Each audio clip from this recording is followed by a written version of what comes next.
Welcome visionaries, dreamers, and trailblazers to the Casually Ambitious podcast. I'm your host, Chase Price, and I am thrilled to embark on this journey with you. Here, we dive deep into the realms of wellness, entrepreneurship, and mindset. Let's build a life we love while loving the life we live. The adventure to a more mindful, purposeful, and casually ambitious life starts now. Bro, I'm going right into it. We're already recording, so we're just gonna start cruising. And Zach did a little bit of background about you beforehand, and he came on. He was like, "Dude, fucking animal." That was always he's like, "Dude, fucking animal, man. This guy, this jack of all trades. What is this?" So, but without me even giving you an intro, I'm gonna let you do it. Tell me about this thing that's kind of captivating for so many. Is this jack of all trades thing you took on? I guess it was a month or two ago now. Yeah, month of June. So my whole philosophy on fitness is that all fitness is good fitness. And I want to be able to hang with anyone in their respective disciplines. Like if a marathon runner asks me to go run 20 miles tomorrow, I can hang. If an Ironman asks me to go hit a tough swim workout, a cycling workout, somebody asked me to hit a CrossFit workout, powerlifter asked me to do some heavy squat, deadlift. I just want to be able to hang with everybody. So the month of June, I decided to go on a cross-country road trip and do a different fitness competition every week of the summer, of that month, I mean. So the first week was a powerlifting meet. Second week was a hybrid athlete style competition where it was a combination of running, lifting, putting it all together. The third weekend was a bodybuilding show, and then the last weekend was a full Ironman. What a fucking monster to end it with the full Ironman, dude. Which one was the most difficult one? Well, at that point, it was definitely the Ironman, but that was so difficult because of the bodybuilding prep, during it and depleting yourself the week before and then trying to get it all back.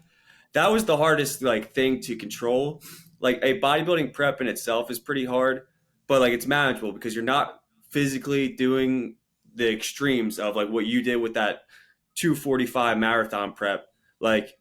It's a simple goal, but the logistics of the workload of putting that in is next level. Same thing with an Ironman, or if you're an elite powerlifter, because you're breaking down your body every day. Whereas bodybuilding, it's the constant wear and tear and the mental discipline of basically being a zombie for 8, 10, 12, 16 weeks. So trying to balance the mental zombiness with the physical workload, that was tough. I can imagine. I actually was thinking about this on my run this morning, was whenever I'm in peak physical performance, I'm never in peak aesthetic performance or look. You know what I'm saying? Whenever I'm feeling my best, my body never looks the best, I guess you could say. And so you're contradicting yourself for two of the goals that you're going back-to-back weeks, right? That's crazy. Oh, I mean, the bodybuilding affected the powerlifting meet, and affected the Battle Bunker regionals, which is the hybrid athlete competition. Last weekend, I did a hybrid athlete style competition, not nearly at the same body fat percentage. And like you said, my aesthetics weren't the best, but physically I was strong. I was pretty well rounded in everything. And I ended up winning that one, and it was 15 different events, a good culmination of all of the styles of training that I do. So that's exactly to your point.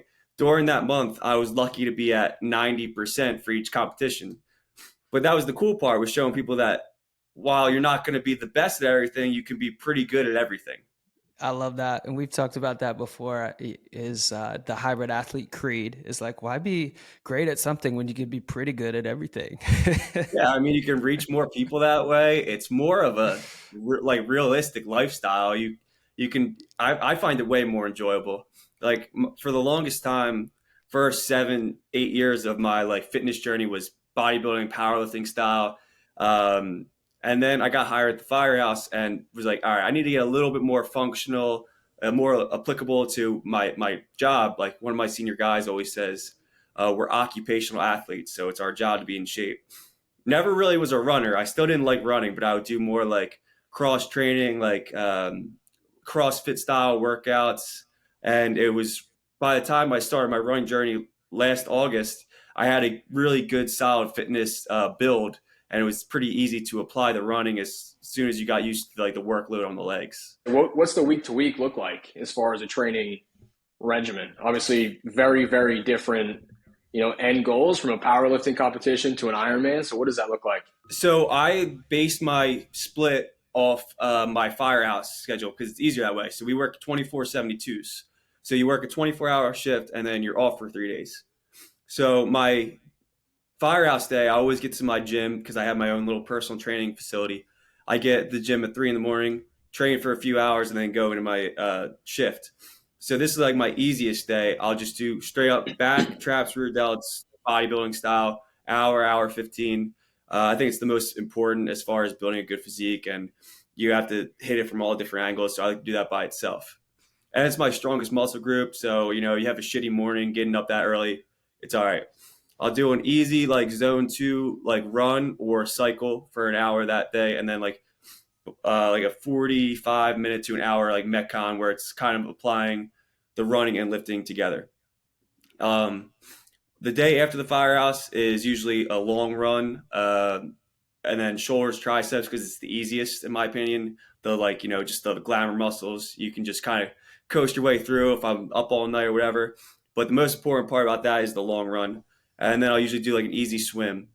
The third day is the opposite of my firehouse schedule. So I have one day in between, one day after. So that's legs, hard, heavy legs. I'll usually do a track workout that day, usually before, because while it's tough, it's not really too taxing on the body to do like a hard track workout and then go do the leg workout later. And then it'll be a long ride on the trainer, cycling, something easy.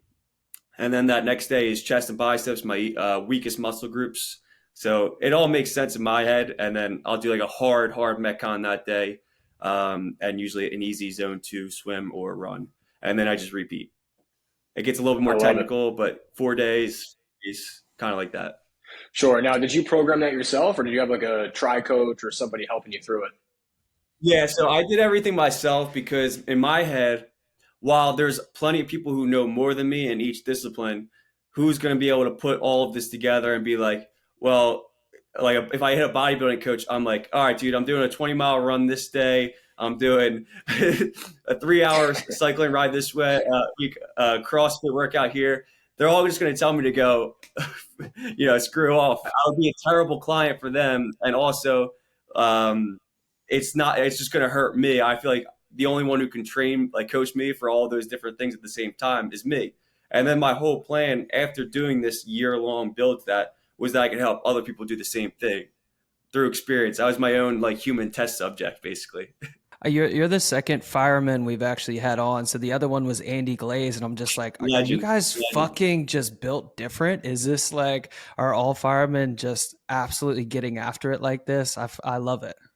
Dude, I wish it was the case. There's a lot of just absolute units out there. But like sometimes it's like the easy trope that people are like lazy to sit on the butt all the time too, because you can sleep a lot at the firehouse if you're not too busy. So it's like this, give and take with any just like job, I'd say. But Andy's a legend. I hit him up all the time in his DMs, like fit firefighters. We have a couple conversations here and there, but he's different. Like I still hate running, even though I've gotten decent at it. It's just like my least favorite discipline. Actually, I hate cycling more, but I love to swim. I love the hard cross training workouts. I love to lift. I love track workouts too. I just don't like going out and running 20 miles usually. You said you started, I guess, almost a year ago, started your running journey. It was last August, right?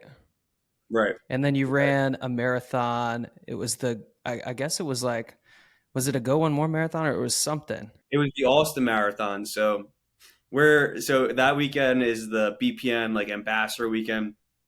So I get there Wednesday.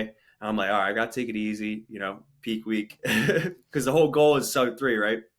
I have no idea how hard Austin is as a marathon. I was just told to sign up for it. I was like, all right, sure. It's like 1,100 feet of elevation gain, and I'm like hanging out with Clink and all these people. And I'm like, I gotta just go hard. Like I'm doing 500-pound deadlifts 2 days before, doing workouts with Adam Clink, and just having a good old time. And then it's time to run the marathon. And 3 miles in, I'm like, oh, doesn't feel great. We're gonna have to just grind this out for another 23 miles. So the whole time I'm rocking with the 3 hour pace group. We start off with like 70 people, 80 people, whatever in that group, losing people every mile, every mile, every mile. We actually had two pacers. One pacer dipped at mile 23. So I'm like, all right, that's not good. Uh, and then by the time we got to like the last 2 miles, there's like four of us and the pacer. And I was like, all right, it's time to go because both hamstrings end up like just leaving me at mile 23. So I'm doing that thing where you barely lift your feet off the ground to try and not like overextend yourself. Because I was like, if I go down, I'm staying down. So I sent it, finished before the pacer, but the pacer was slow, and I finished 3 hours and 34 seconds in my first marathon, and I was pretty heartbroken. Yeah, but that's crazy. That's like a 5 month turnaround from your starting point. And that's why I think you're an absolute freak of nature, because if you dialed in like me, for example, I'm dialing in on running, so I'm able to do a 2:44. If you dialed it on running, dude, you could run probably a 2:30. I mean, that was your first marathon out of the gate. That's crazy. I don't know, dude. You're different. Like, would you run that 100 in like 9.5 minute pace? Yeah, Like something like that? 9:45. But again, Like, that's like that's if you that's dial in, different. you could do the same thing. Yeah, I mean, I don't know. That's something else, bro. Like, and then you casually ran the sub 5 too, didn't you? Like a couple months ago, a 5 minute mile Oh yeah. during your prep. Oh yeah. The Yeah, sub five, 4:59, just by the nick of it, I got it. And you got me there too. I think you had like a 4:57. I'm like, this fucking guy, if he dialed in. like I always tell people that's a little different because if we did 2 mile or like a 5K, you'd burn me.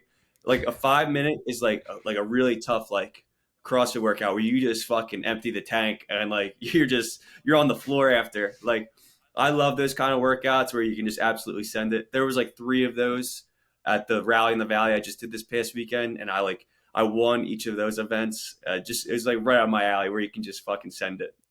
Love it. Are you taking the van across like so I do have to include this because you took this like sketchy, Oh, right.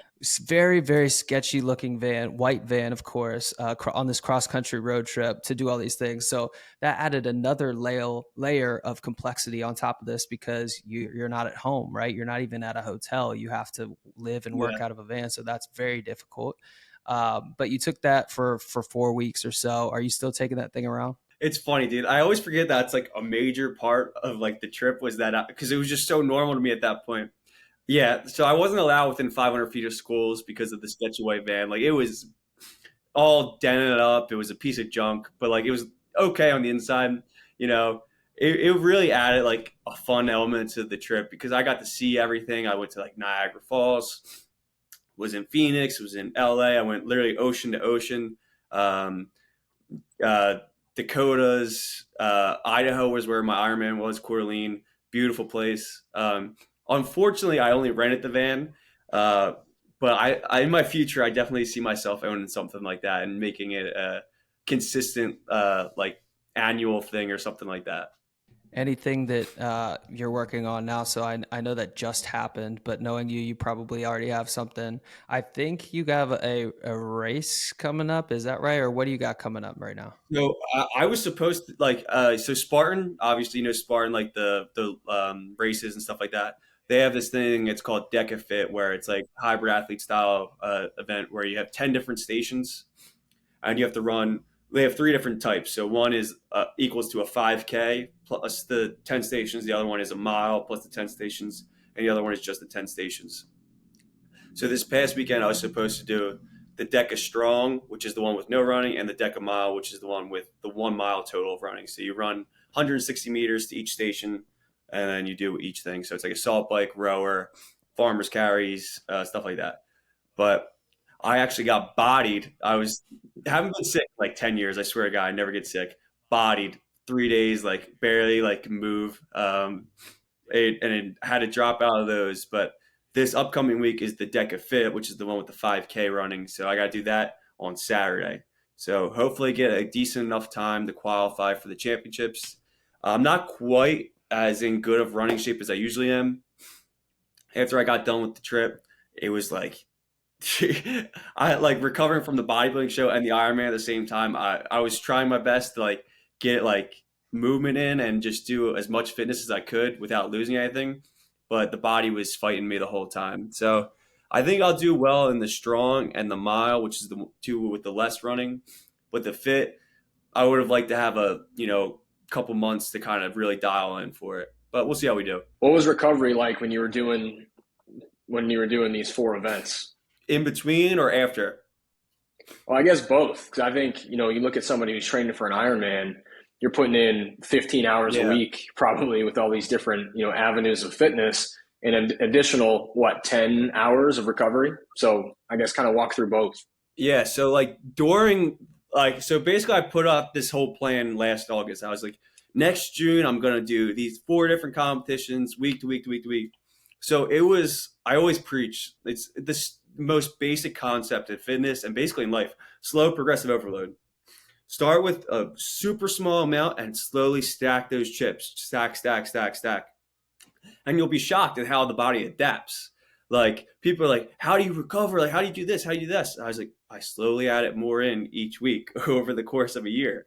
Like it's as simple as that, really. As far as strength training, running, triathlon training, and if you give yourself a year's time and you do all of them at the same time, like I was starting off with like 3 mile runs per week, like last August, and I built up to a half marathon, a full marathon. I actually the marathon I did a powerlifting meet the next week too, as like a little training simulation, all while holding my body fat percentage pretty low, so that when it was time to dial in for the bodybuilding show, I was pretty used to being at that lower body fat. So I did those two in February, and then it was time to really start focusing on putting the 4 of them together. Um, I don't do anything crazy for recovery. I really just eat perfect. Like I wouldn't say perfect, but I eat my macros every day. Like I hit exactly what I'm supposed to. Eat the same foods 98% of the time. Sleep a decent amount. I could really be a better sleeper, honestly, but I don't do anything crazy for recovery. And then in June, by the time I did one event, it was time to start peaking for the next event. So there wasn't really too much of a recovery process in that either. But after the fact, it caught up to me. I was bodied and I was trying to like get right back into normal training because I had all these lofty goals that I was going to do. Like hop back into another marathon prep, do some half Ironmans. And it was just like, dude, you just got to enjoy training for a month and a half. So that's basically what I've done since, is just done what Yeah. feels good each day, getting my mileage back a little bit at a time. Just doing the workouts that I think are fun. All fitness can be fun as long as you're just enjoying training. How did your nutrition and diet structure change? Because obviously one of those goals is more aesthetic versus performance, and then the Ironman is like pure endurance. So It was perfect for the longest time, like until like probably May, when it was really time to start digging into those calories. So then I would do lower calorie days, like 5 or 6 days a week, and then on the days I had to do a long run or a long brick workout, I would fuel with carbs and reload, and just have to go by feel and like judge it by the mirror, because you need to give yourself enough food, nutrition to do the workouts, but you also need to be dialed into the fact where you're not blowing your load and kind of ruining the bodybuilding prep. So it was pretty easy during the building process until like May, when it was like touch and go. Like every day I had to be like kind of dialed in with how I looked and be really structured with how I did these refeed days and use those refeed days to fuel my long endurance workouts. But basically that last month and a half, my intra workout nutrition, where you're like, using gels and goos, I basically wasn't, because I didn't want to waste the calories at that point. So I was just trying to be really dialed in with water and sodium intake and before and after the workouts, basically. that's crazy. I mean, to me, like gels Yeah, and that was the hard part. May was terrible. I was a walking zombie the whole time. Luckily, June, like you're doing event to event, so you're kind of just like living that high for the whole month, and then seeing all the new places and traveling and seeing different friends here and there. That kept me going, and I didn't really think too much about it. But May was terrible. I can imagine. How did training for all these events impact like your life outside of fitness? Because there's so much time that's invested into training and in recovering and fueling and you name it. I wish I could say that I have much of a life outside fitness, but I don't. Like also, I that was something I capitalized on like last 6 8 weeks since I got done the trip was catching up with friends and stuff like that, catching up with family. Um, because basically for that whole almost that whole year, I just kind of like threw everything away. I'm not saying anybody should do that, but if you have lofty goals, like even if it's just to do well in a singular fitness event, it takes sacrifice. So I mean, one thing I always say is you can't complain about the things you choose to do. I chose to do this. I easily could have just been like, nah, you know what? Let's go eat McDonald's or whatever. But I had these goals in mind. I wanted to kind of inspire other people to do similar things or just kind of show what you can do if you apply yourself. Like, I'm not a, um, freak genetic anomaly. I'm very, very average in all regards. Like if you look at me like this regular t-shirt, I'm not a huge guy. I have a decent build. There's nothing that stands out about me, but if I can apply the workload, I can do these crazy things, and so can none of us. I mean, Chase. I mean, we're not. None of us. Neither of us are getting stopped being like, "Yo, you look like a freak." Like, but you casually run, not casually, obviously, but you ran a 2:44 marathon. Like that's very few people on planet Earth can do that kind of thing.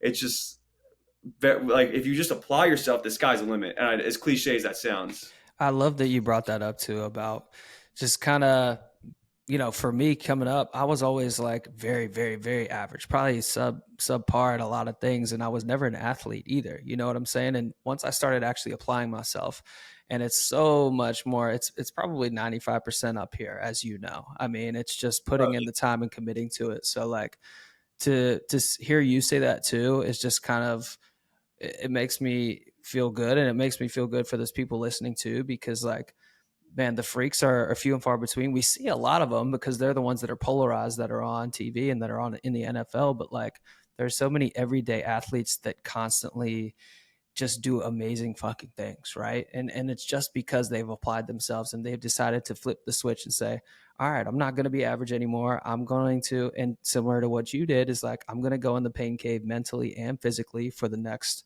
couple months and just fucking get after it. You know what I mean? I mean, that you kind of have to shut everything else out for a little bit, and you level up not only your fitness but in your life too. It kind of comes along with it. absolutely. That's the beauty of fitness, especially, and like even more so the hybrid athlete style of training because it really is just work. Like, I mean, like we can all like achieve like these crazy things based on the amount of hours you put in. That's what I like about running is like it really just takes that dog in you mentally. Like you can be a freak athlete, but you're not going to run a marathon faster than someone who's willing to go into the pain cave, like the 20 miles in training where nobody's watching. It's 40 degrees out. It's early. It's cold. It's wet. Like those, like that's it. Like mentally being able to go there to that point, to that place translates to the finish line, to the end goals and stuff like that. Yeah, I do want to talk a little bit about that mental space that you go to personally. You know, a lot of people are like, this motherfucker's got demons, bro. Like, what's he trading for? What's he going after? But when you are in those dark places and it does get hard, what is your mentality? How do you get through those tougher training sessions when you're training for sometimes 4 or 5 hours a day towards not just one goal but multiple goals? This again, most things with fitness can be easily applied to life, and I think that's the best way to look at it. We have literally one chance to like make an impact, to live the life we want to live. And for me, my end goal is to work out for a living. I love it more than I love to breathe, more than I love to do anything. Like again, as cliche as that sounds, it's true. I live here. This is my basically my personal training facility. I don't really leave. Got a nice futon over there, but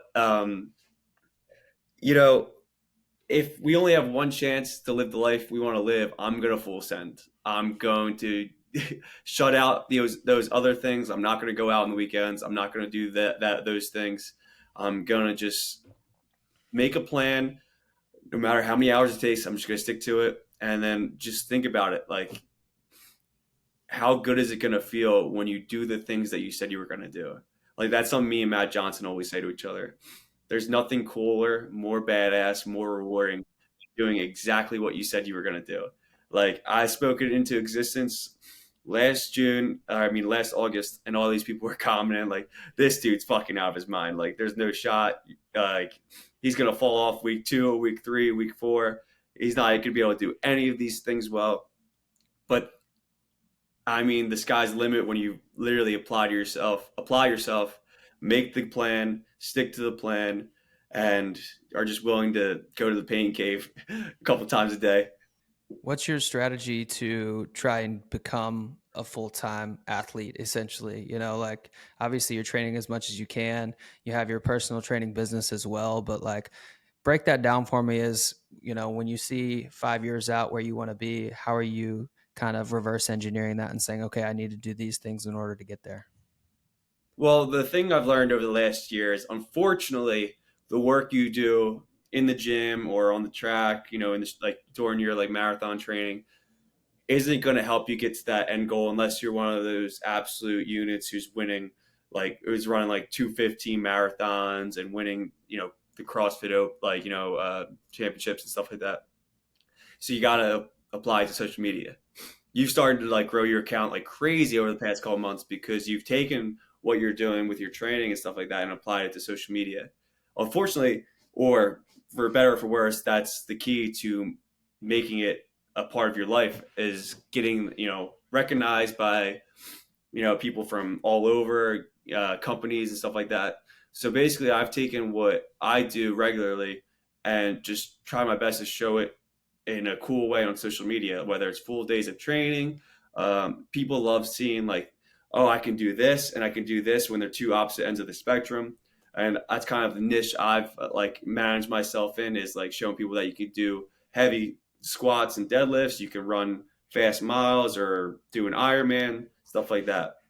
So it's not enough to do the physical work. You got to actually showcase it.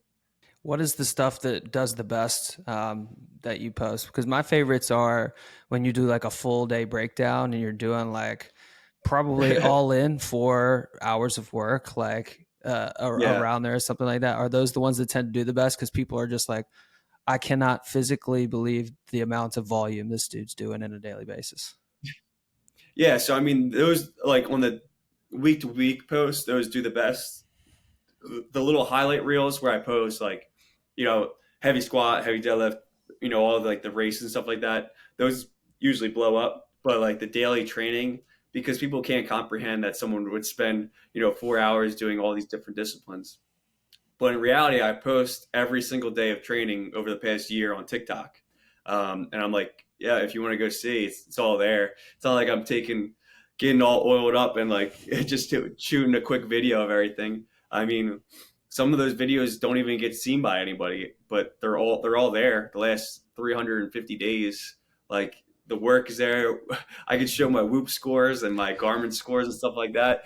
Um, I mean, it's it's not it's this boring everyday things you do that lead to the long term success.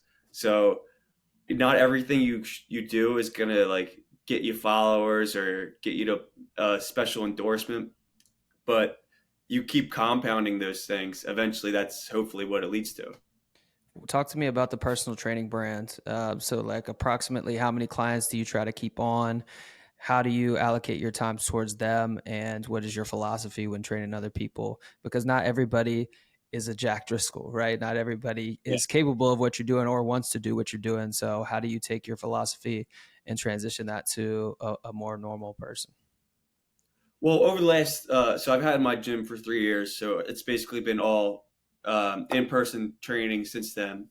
But I said, as soon as I do the showcase of the cross-country road trip with all the events, I'm going to expand to online coaching.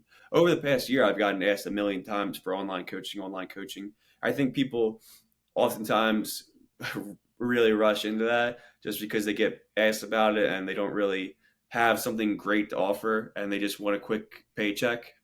I was saying that I needed to do that hard process myself to have something different to offer everyone else because I'm not going to be the best bodybuilding coach. I'm not going to be the best running coach. But my whole niche is that blend of everything. I was my test dummy. I want people who want to be well versed in different areas of fitness. The jack of all trades. All fitness is good fitness. Good fitness is mindset.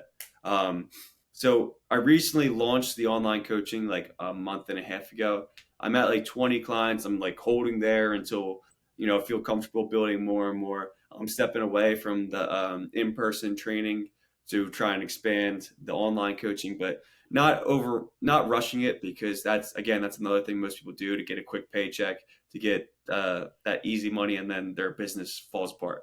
I want to slowly build. Slow progressive overload is not only applied to the training, but to life, to business, etc. Yeah, that compounding, just let it absolutely work for itself and let it do its own thing. I feel that. I'm really surprised to hear you say that you don't like running because of it's all mental, and it seems like you just conquered that side of it, but it must be a little bit different for you.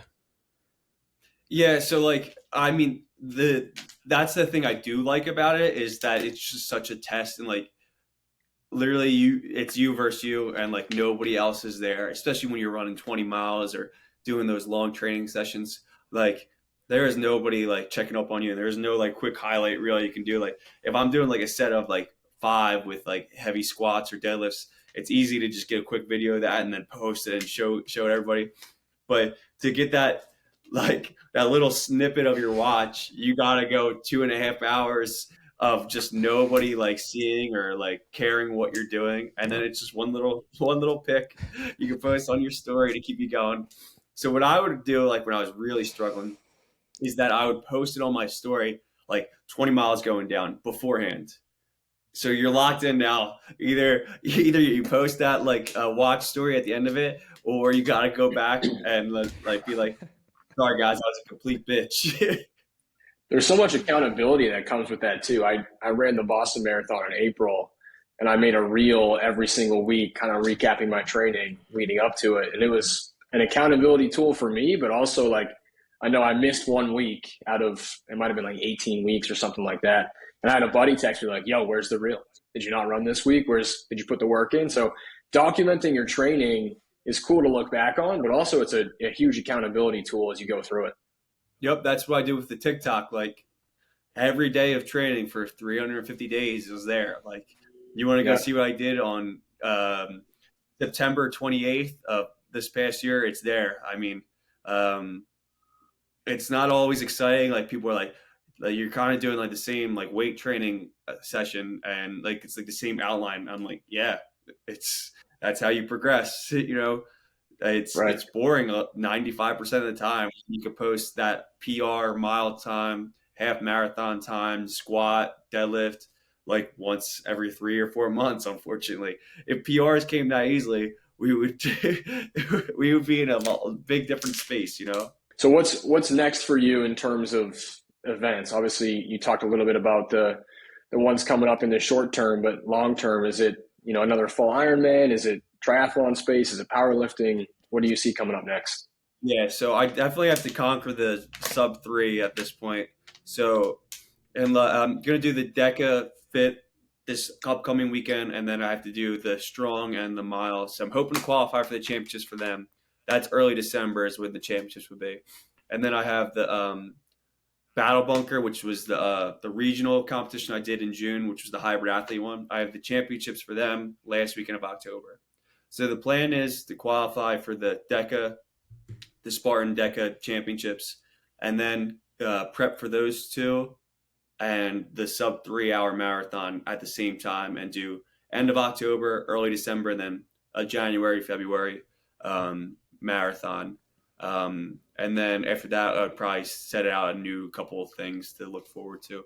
But those 3 are at the top of my list. after that, I told we had Joe Fair, Modern Primal, on earlier this week on Monday, and I was like, next up, bro, the hundo. I'm getting you into Yeah. it So too. We got to get a hundo on the calendar.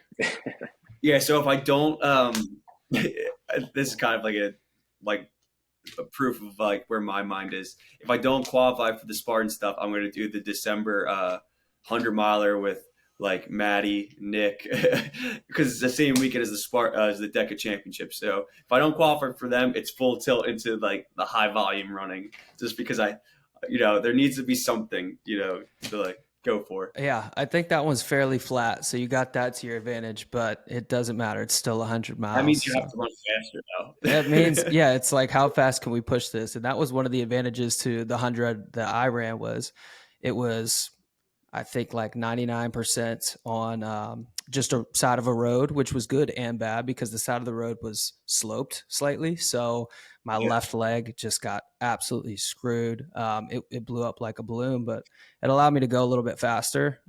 So I'm curious what you and Matt will be able to do if you guys both take that on. I know Matt's doing it for sure, and Yes. I'm gonna see if my record holds or if you guys blow me out of the water. I have a feeling it's My, gonna be my the plan latter. We're would gonna just be see.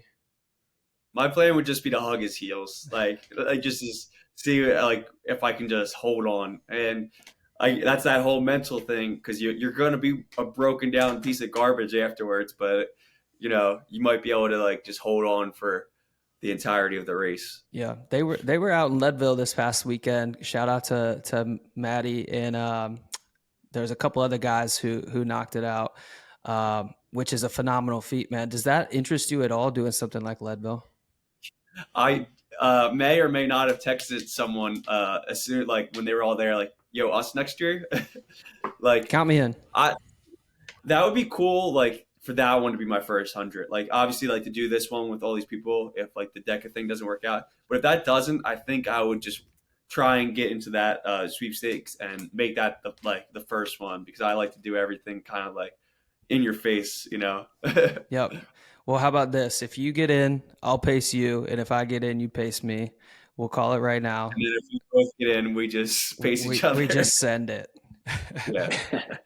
That would be so sick, dude, honestly. Yeah. Like it seems like the most incredible vibes. Dude, Joey Muccio, BPN athlete, credit to him for getting through that because I saw him at mile 67. I was like, I don't know, man. He looks like a corpse. And then he powered through for 33 more miles. Like, he's got that dog in him. So that Yeah. was cool to see. Because, like, Matt obviously looks like rock solid the whole time, Right. Like, I saw Joey, like, at 67, like, the little update, and I was like, oh, God, I don't know, man. And then he dug, and he dug, and he got it. So that's cool. That hypes me up. Yeah. For ultra runners, that's definitely kind of the Super Bowl. I'm curious for you, is there any like Super Bowl event that you wouldn't be able to get into now, but you'd like to work towards maybe in the future? So like the hybrid athlete like competition space is growing. I think the Battle Bunker one's gonna be really cool. The championships in October because it's at the Olympic Training Center. Like that's like really sick. Like they get to work out there and do all these events there. I'm just hoping that space keeps growing because that's my favorite style of training is just applying literally everything at once. Which is kind of like why don't you do CrossFit then? I'm like maybe I should do CrossFit. I don't know. Like some of the things in CrossFit are like they sacrifice, I think, the fitness side of things for like the technical skill aspects of it of fitness. So maybe one day that's where I have to like put my focus in and see how I stack up. Um, I don't know. Just trying to keep test myself. It's all fun. It's all good. You can like do any sort of fitness thing, and if you take it to that level, you can challenge yourself. Do you think you'll ever do a bodybuilding thing again? I've just heard mentally it's just so taxing. I've done enough. Like I've done like 5 bodybuilding Okay. shows. Um, I just like I like the while it's very tough mentally, it's just not as fun because I like the fitness things. I like um, you do a normal bodybuilding workout, yeah, it's like it's tough, and I love bodybuilding style training because I think it does help like building your legs stronger for marathon training and stuff like that, and building a strong physique. But it's not like physically demanding. And I love that, being absolutely demolished on the floor after a tough cross training workout, or being bodied after a long run. So never say never, but I like the physical challenge of different styles of training more. Well, love it, man. Love it. I think that's a good place to wrap. We covered a lot of stuff. Zach, you got anything else you want to touch on before we end it? No, Jack, man, I appreciate you coming on. Super, super cool story. Definitely super inspirational. I'm excited to see, what you take on next. Excited to see the online business boom and see what event you end up at. See you in Leadville next year, maybe. Okay. Hell yeah. Appreciate it, boys. Trip to Charlotte soon. Yeah, let me know. No Looking doubt. forward to it, brother. Thank you.